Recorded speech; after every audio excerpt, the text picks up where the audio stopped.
Greetings, fellow Fenn Treasure Hunters. Matt Brewer here with you again, the Logic Chaser, with vlog number 7. Must halt equal a change in temperature?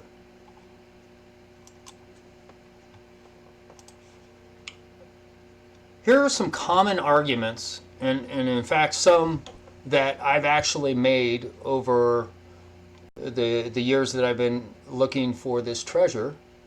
And these are pretty common arguments, and they are based on logic. And that is, so if I take the position that where warm waters halt isn't a place where hot or warm water mixes with cold water, my arguments go like this. Hot, warm, lukewarm, cold, those are all subjective terms.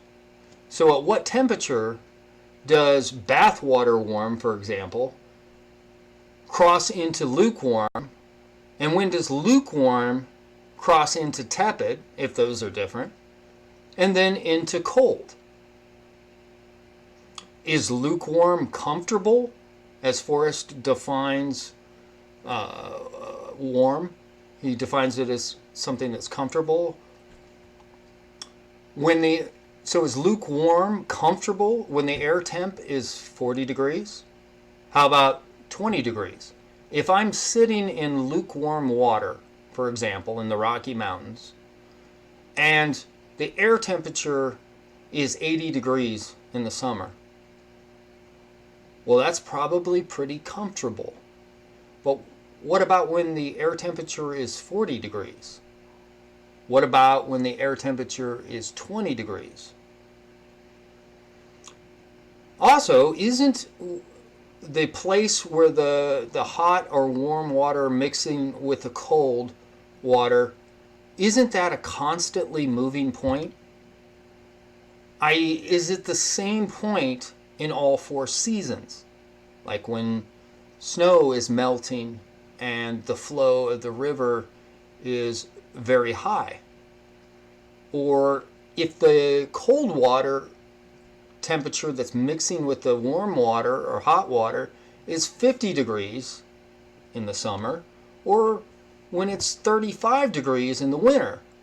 So the point where the water mixes and becomes not warm anymore is going to be a constantly changing place that one could argue is not able to be found on a map. I can't put a definite X on a map and say, yep, that's where the water mixed and became not warm or became cold, crossed over into cold. A logical conclusion, therefore, from the above could be that where warm waters halt can't be a point where warm water changes temperature, be it up or down, because we can't put an X on the map. It's not precise enough. That's the argument. In fact, I've made this very argument. But let me ask you this, and I ask myself this question. Is this a logical conclusion? Well, yes, it is a logical conclusion. But is it the only logical conclusion? And what assumptions are we making to lead to that logical conclusion?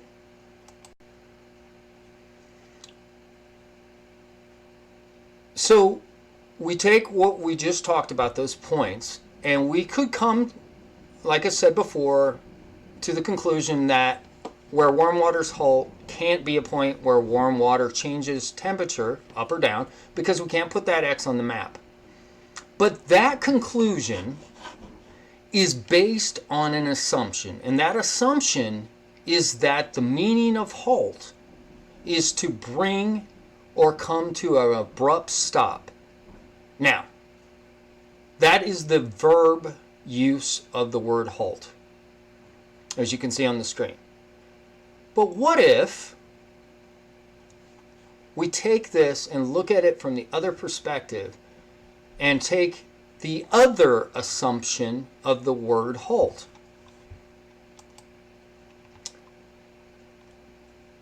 Since I believe the halt in the poem is being used as a noun, because where warm waters halt refers to a place,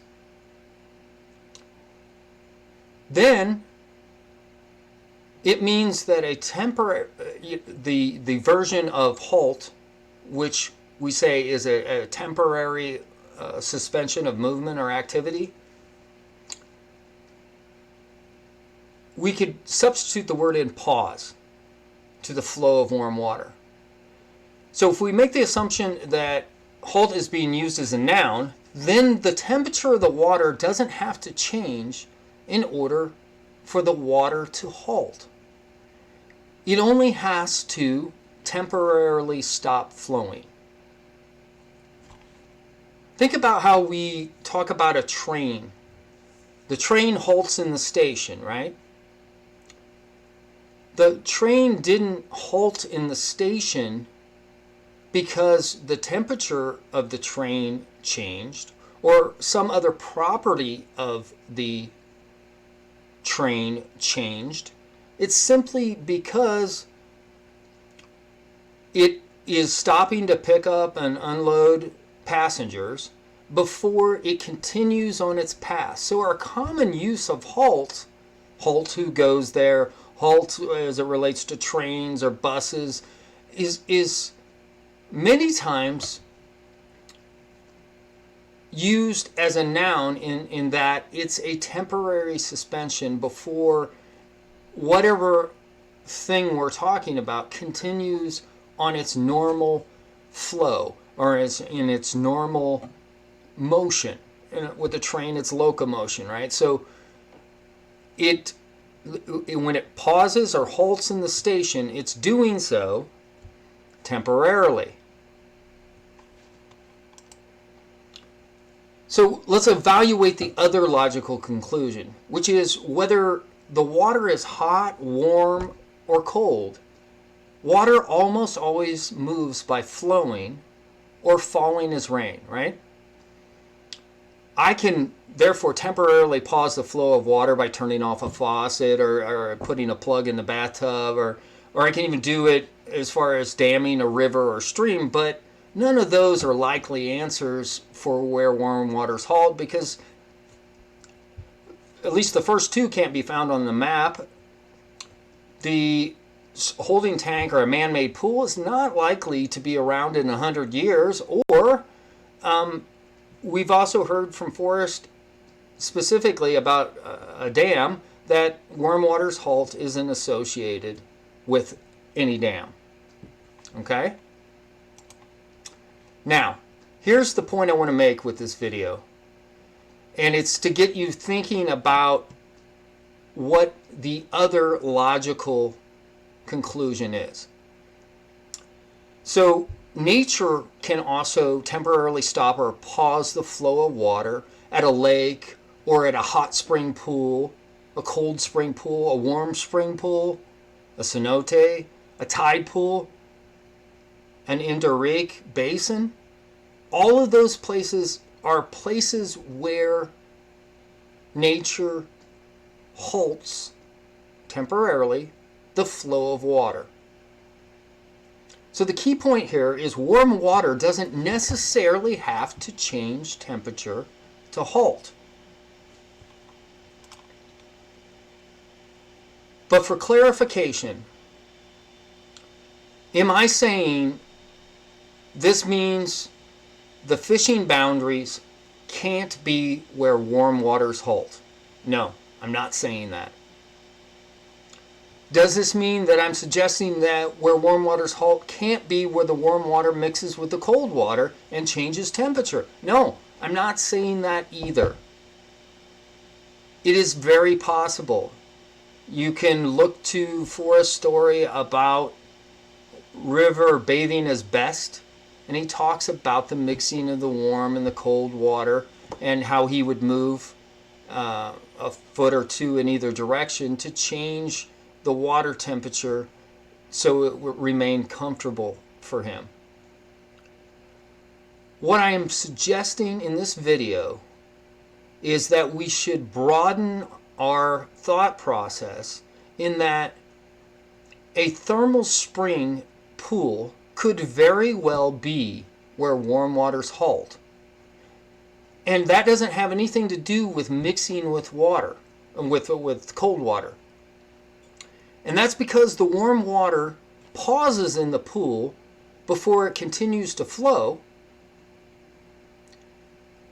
Like on the edge of the pool or at the pool itself, I can put an X on that.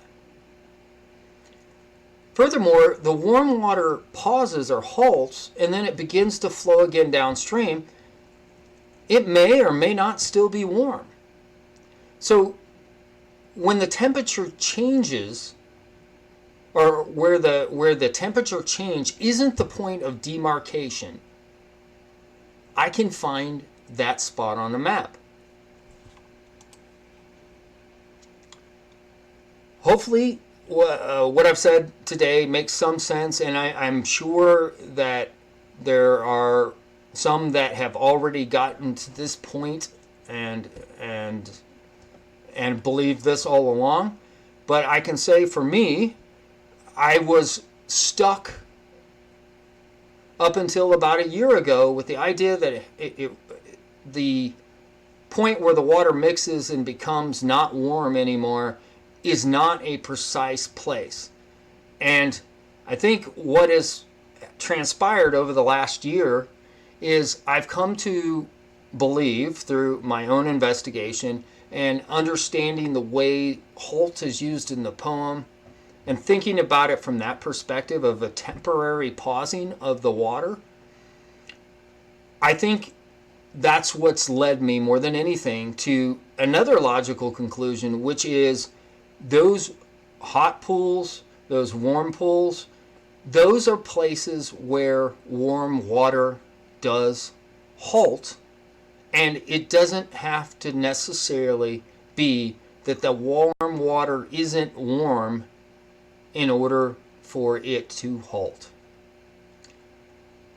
So thumbs up, like, comment, subscribe, and a special thanks to all the new subscribers and your comments. Keep it coming. I appreciate them, and I'll do my best to answer them in timely fashion.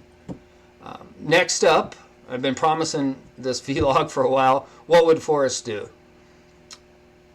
So, until next time, Matt Brewer out.